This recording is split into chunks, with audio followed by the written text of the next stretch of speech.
Hi, solid review here.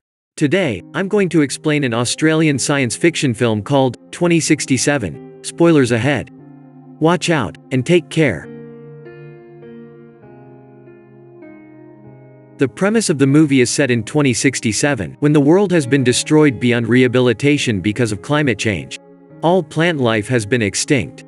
With the lack of plant life, the amount of oxygen in the air has decreased exponentially. People have to buy artificial oxygen to survive. 99% of the world has gone dark. People suffocate to death. In such conditions, only one city in Australia has survived, and it is all thanks to a company called the Chronocorp Corporation that manufactures synthetic oxygen. However, artificial oxygen causes a fatal disease called the sickness over time. Humankind has mere years before it goes fully extinct. Ethan White is a resident of the Australian city. He and his friend, Jude, work as mechanics in the Chronocorp Corporation. The corporation is also working day and night to find a cure for the sickness and a way to save the world. Ethan's wife, Xanthi, also has the sickness. Ethan works hard day and night to earn and buy her better oxygen. One day, as Ethan and Jude work in the tunnel, the Chronocorp's CTO of particle research, Regina Jackson, summons them to her office. There, she introduces herself to the two, and tells them that humanity is going to die in a few years if the conditions do not change. She then reveals that Ethan is the only one who can help everyone and save humanity. Ethan is confused and doesn't believe her. But Regina insists he visit their lab. The lab has huge machinery.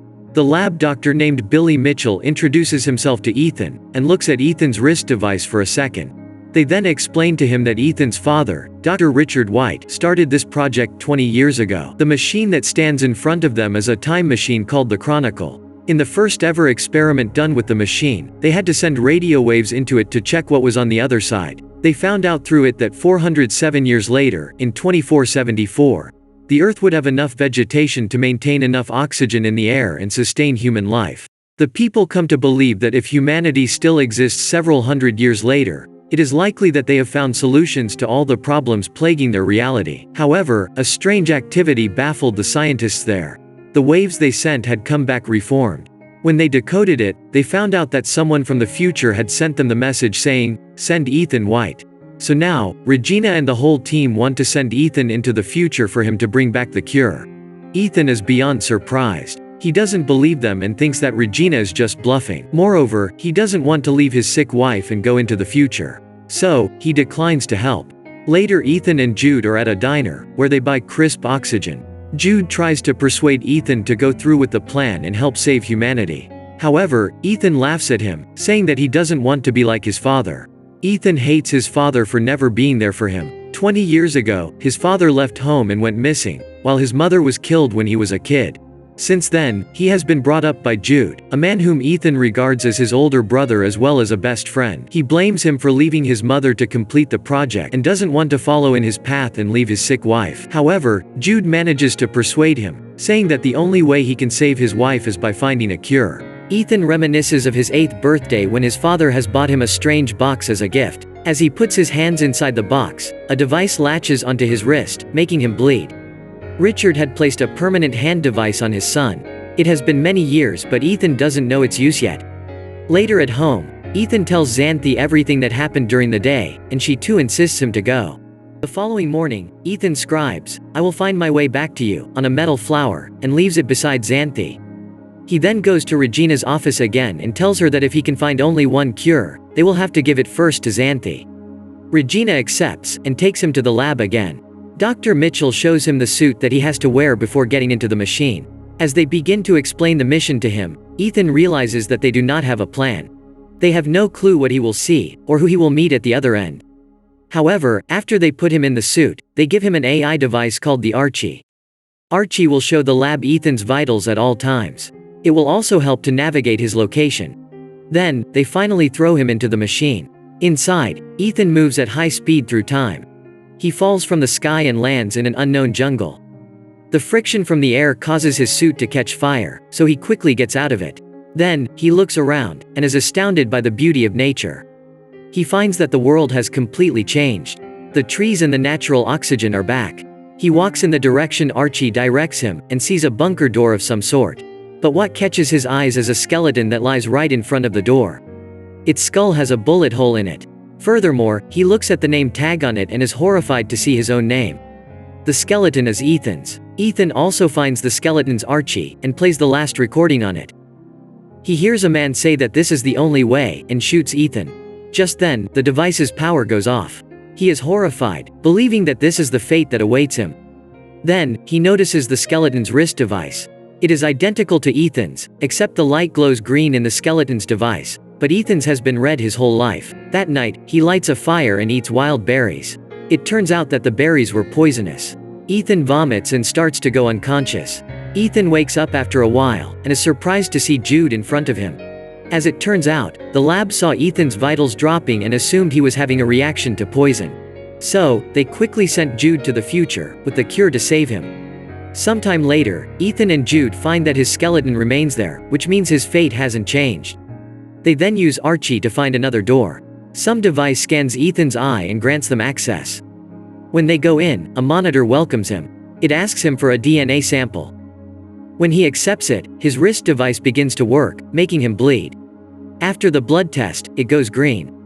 The lights to the room turn on and they realize that they are in Chronocorp's lab, 407 years later. The time machine is in front of them too. Jude gets excited because now they have the means to go back to the past, but Ethan doesn't think so, saying they haven't changed anything, and he will end up dead. Just like the dead Ethan. Ethan checks the system log and finds a holographic recording made by his father, who explains that the time machine was originally designed to collect the oxygen data in the future planet and then transmit it back to the past. However, when his father first started the time machine, he received a message asking him to send his son to the future. Despite his misgivings, he chose to do so and made a DNA verification here for Ethan. Soon, Ethan and Jude realize that the time machine won't be able to take them back because its battery has almost depleted after 407 years. What's worse is that the activation of the lab triggers a malfunction in its nuclear power core, threatening to unleash a nuclear explosion in just 4 hours. This means they have to find a way to fix the time machine and travel back before the explosion. Running out of time, they have to act quickly. Outside, they are surprised to find a ruined city covered with green plants, but inhabited with no humans, showing that Earth starts to recover itself after human extinction. Human skeletons are scattered everywhere. Ethan gets to his wife's house, only to find her bones, making him fall into despair. Jude tries to persuade him to go back to the past, as the cure against the sickness doesn't seem to exist even in the future world. However, Jude's words make Ethan suspicious. He then turns on the rusty Archie to play the recording once again, from which he recognizes Jude's voice, and it seems Jude is exactly the one who shot him. Jude raises his gun at Ethan, strongly denying that he would shoot Ethan. Ethan finally decides to complete the mission first, so with joint efforts they manage to repair the power core and then return to the lab. Now the Chronicle system works and they should be able to return to the past. They just need to wait 37 minutes till portal launch. Once the countdown reaches 0, the portal will tether to 2067 for approximately 30 seconds. However, Ethan still finds his body remains behind a door at the same location, which implies that they haven't made any changes to the future. In order to figure out the truth, Ethan pulls out the battery of his current Archie and puts it onto the rusty one. In that way, he gets access to another video, in which Ethan is assured that his future self will be killed by Jude. Jude then confesses that there is no hope of changing the future and he is trying to protect Ethan. Finding it hard to believe, Ethan locks his brother up in a room, then plays back his father's holographic log from the day he died. He soon discovers a conversation between the Chronocorp's CTO, Regina Jackson, and his father.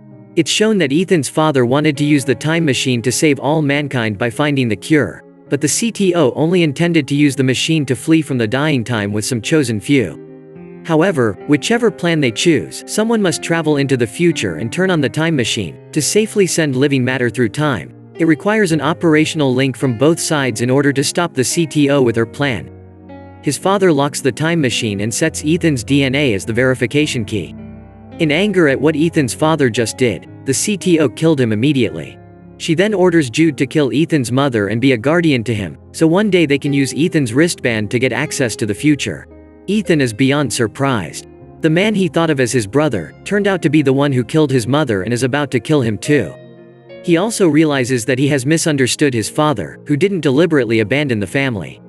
Knowing that Regina wants to bring a chosen few into the future, Ethan tries to shut the time machine down, but Jude rushes to stop Ethan and reveals that he's tasked here by the CTO to ensure that Ethan is sent in time to repair the power failure. Once Ethan activates the time machine, he should kill Ethan. However, Jude has formed close emotional relations with Ethan over the years. Seeing his brother-like friend in that state because of him, he is guilt-ridden. So, instead of shooting Ethan, he shoots himself dead. In rage and regret, Ethan is determined to fulfill his father's dying wish, which is to find the cure and save the dying humans. He looks into the monitor and finds the very first message written by his father. He deduces that the message, "Send Ethan White," was sent by himself. Hence, he codes in the message again and sends it into the past, along with many other things. Meanwhile, in the laboratory of the year 2067, the CTO with a group of privileged chosen people are waiting anxiously for the time machine to be activated. To their shock, however, the time machine sends back hundreds of extinct plants along with a copy of the recorded murder of Ethan's father. Soon after, the time machine is destroyed by Ethan, resulting in the collapse of the CTO's plan. In the end, the CTO is arrested due to the murder. The plants sent back to 2067 are cultivated to revitalize the planet. Ethan's wife also receives a flower sent from him and understands his choice. While Ethan has to stay in the future world alone, he buries Jude and forgives him. A butterfly catches his attention, and leads him again to the same entrance, where Ethan is happy to notice that the corpse of his future self has gone. He rushes to take a look at the world outside, and feels relieved to see a futuristic eco-friendly city, in contrast to the deserted one from earlier. His decision had changed the future of mankind. Subscribe for more videos like this, turn on notifications, and leave a like to help the channel out. Thank you for watching.